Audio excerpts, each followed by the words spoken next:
Cape Crusaders everywhere, rejoice! It is time for a Batman game. By Wayforward. But not just any Batman game. It's for the brave and the bold for the Nintendo DS. This is a really bad time to say I've never watched this show in my life, right? Aw, I think you should watch it. It's just Yeah, it's just for me it's difficult when over the span of 3 years there are like 4 different Batman shows that like all start and I have to watch them all from the Batman to Batman Brave and the Bold. Actually, it's kind of... Well, I guess it depends on. Ooh, I guess it depends on the. Oh, hello. Batman, I'm glad you can join me. What are you up to now, Joker? Why do you assume I'm always up to something every time you see me, Batman? It's so weird trying to imitate Jeff Bennett.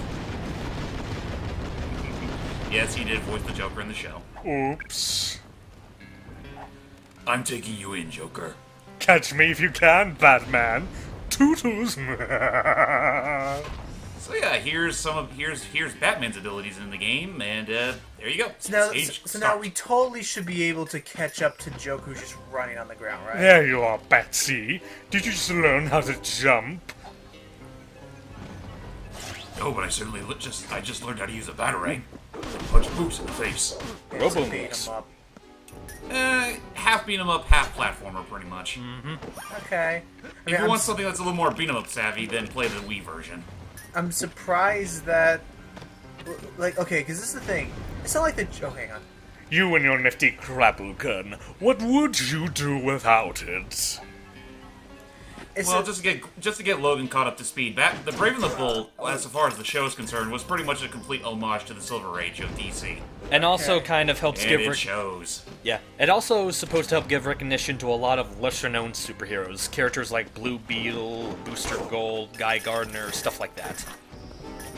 And also gives the likes of Aquaman, and makes the likes of Aquaman actually good. See. Jumping off the walls. Now you're just showing off. Enough running, Joker. Just come quietly. I'm not giving up without a fight. Seriously, he's just running away. He's just a normal guy, Joker, running away from us. Wait a minute. Oh, Yeah, there's a seriously, period. the Joker is he's just so unpredictable. A series of tutorial traps, you insane educator. Ha. Take a breather, Batsy, and meet my Joker van. It's the real deal. The only thing I'll be meting out is justice. Meeting. There you Sorry. go. It's okay. Hello. Oh, crap, it's Sweet Tooth. Kill him. God, this does look like something Sweet Tooth would ride.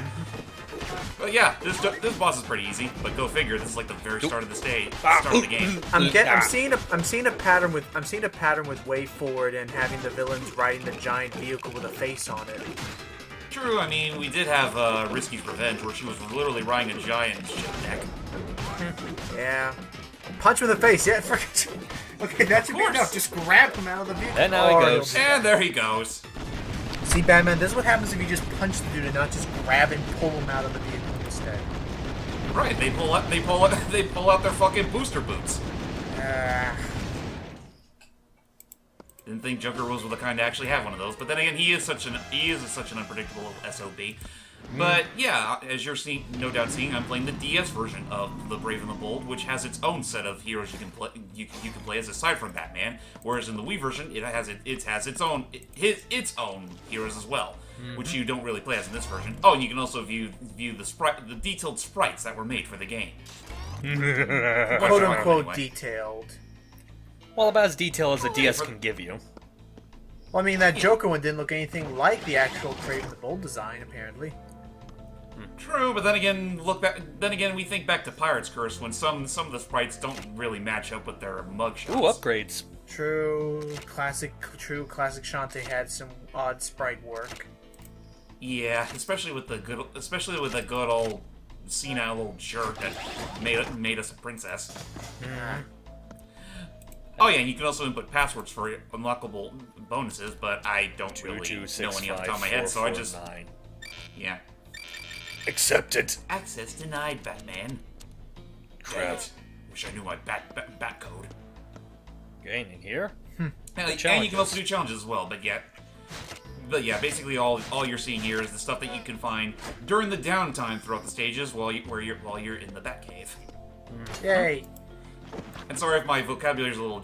Oh, and you can also delete your game with the pull of a hatch. Wow.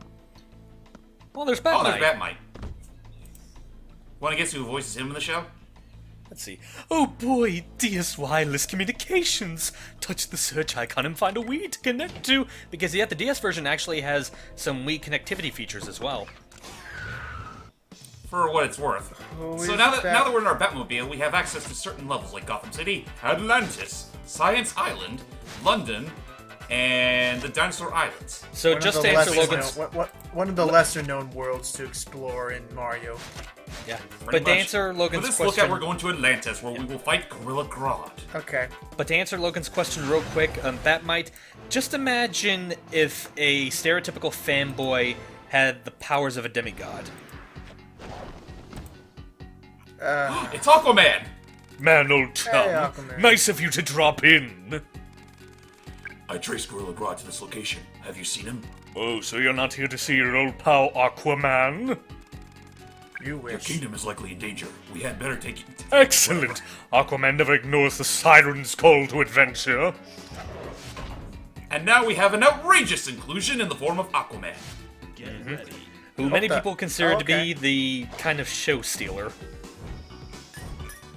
Pretty much, yeah. I mean, hell, I'd say my favorite episode from the show was the one he starred in. Where he tries to have a family outing with his folks. With his wife and his kid, and yet even despite the vacation, he just has the urge to go fight crime wherever he's needed. Okay. And Also, you can make an ice shield, apparently. it's actually water stuff. I think it's like aquakinesis or something. Something like that, but you can only use it underwater. What the? Proto is here to help. No, Proto. Go back to the Batcave. Proto will help Batman. Do I need to know who this guy is? He's All you really need to know about him is that he was voiced by Adam West. Adam West. Adam West actually voices this guy? Yes. He also voiced in one of the later episodes, Thomas Wayne. Oh yeah. The one episode that everyone won't stop clamoring over, even though it does have a right to be. Yeah, it is. just- It's hands down one of the darkest episodes in the series, probably the darkest. But yeah. Shake your hand. You did good. I am. good, brother. This is just kind of. This has just kind of become visual noise to me right now. What I'm trying to take in here. Well, Is that a bad thing? Well, I guess it really depends on what you want as far as Batman goes, because just to talk about the show real quick, I know a lot of people don't really like it because of how really kind of campy it is, which I can understand how that might not appeal to some people, but I kind of enjoy it just for the change of pace it does, and like I said, I do enjoy the opportunity to give lesser-known heroes some much-needed recognition, and it does have quite a few good episodes along with it, like Chill of the Night, which is the episode we alluded to earlier. I mean, yeah. Really, in- the only thing you're on it again. The only thing to take in is that this is a pure homage to the '60s, where these superheroes were at their arguably their corniest. Also in before this video gets flagged by PETA. Huh? Yeah. Oh, the jellyfish. Save the jellies. Not even jellyfish, even just either that or Harambe memes. Oh yeah, and we're also beating the living shit out of gorillas.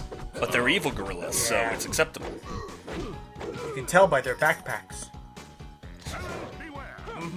Oh yeah, and Aquaman here is voiced by good old John DiMaggio.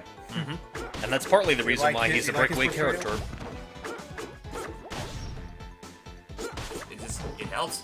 But yeah, I will be showing off the Wii version later on, and that one is a lot more Fully voice detailed acted. than this. In fact, I would say, oh yeah, and fully voice acted too. So rejoice. Okay, guy. by the original cast and crew, or Yes. nice. You would swear that you were literally playing an episode of the cartoon. Who, the Ocean Master? Brother, what are you doing here? Rod and I are going to forge a new Atlantis. My Atlantis. I don't know who voices this dude. No, how could you have betrayed us to the apes? The only thing you'll be forging are license plates at Blackgate Prison. I don't even live in Gotham. Why the hell do you think I'd be arrested in that region? Do you have any idea how laws actually work, Batman? Yeah. We're in international waters. That shit doesn't work here. But yeah, Ocean Master, basically universal. But yeah, Ocean Master, basically the Aquaman equivalent of Scar. I was gonna say the Aquaman equivalent of Loki to try and make it actually comic book relevant, but okay. Why not? They're both essentially the same character. Yeah, fair enough, even though I know next to nothing about either. Spoilers, can I say this is why, for instance, movies like Prince of Persia, the freaking quote-unquote plot twist did nothing for me? How so? Like, because Disney has trained me. It's so freaking obvious. Never, in any media, I feel bad because it gives uncles a bad name everywhere, but never, never trust the king's brother. He will always be evil, no matter what. The bigger plot twist in this entire world of media, the bigger plot twist would be if someone managed to make it where the king's brother was not the villain. If someone could just do that once. They kind of do that in an episode of the animated series where Ocean Master does first appear in. Oh, bat boost. Yeah, but in the episode where Ocean Master does basically the super gun, basically the "fuck you, I win" button of the game. Gotcha. But yeah, they do kind of do that in Brave and the Bold, where it's like they allude to the fact that Ocean Master is the villain, and he even hires Black Manta to kind of like assassinate Aquaman for him, only for Black Manta to, I want to say pull a Ganondorf, but then again you see Black Manta throughout the episode, so that's probably not an adequate comparison. So he actually does his job better than fucking Ganondorf. Mm-hmm. The twining animation of the tentacles are pretty neat. Oh yeah, I almost forgot we were literally doing tentacle rape with the boss fight. Shush. And now it's exploding in ink. Yeah, don't worry, it's up a lit. I'm sorry, brother. Grodd's mind control overcame me. We'll talk later, brother. Come on, let's go rain on Grodd's parade. We're underwater. Well, we'll leave them to that. Unfortunately, that's pretty much where we will have to end our look at. That being said, like I said before, I did record the Wii version as well, so we'll get to see that sooner or later. And don't worry, it's not the full-on Aquaman show. In fact, he's not even a playable character, which makes me sad. But with that said, that was Batman: The Brave and the Bold for the DS, and I'd say give it a shot if you want, but just be warned, it's a really short game. Like you could probably beat it in about 2 or 3 hours if you're dedicated enough. So with that said, I'm the Batman. I'm the Brave. I'm Aquaman. Rats, you threw off who's a the whole bold? like groove I was going to force with that there, but okay. We are the brave, yet we are the bold. Till next time, guys. Bye-bye. Outrage!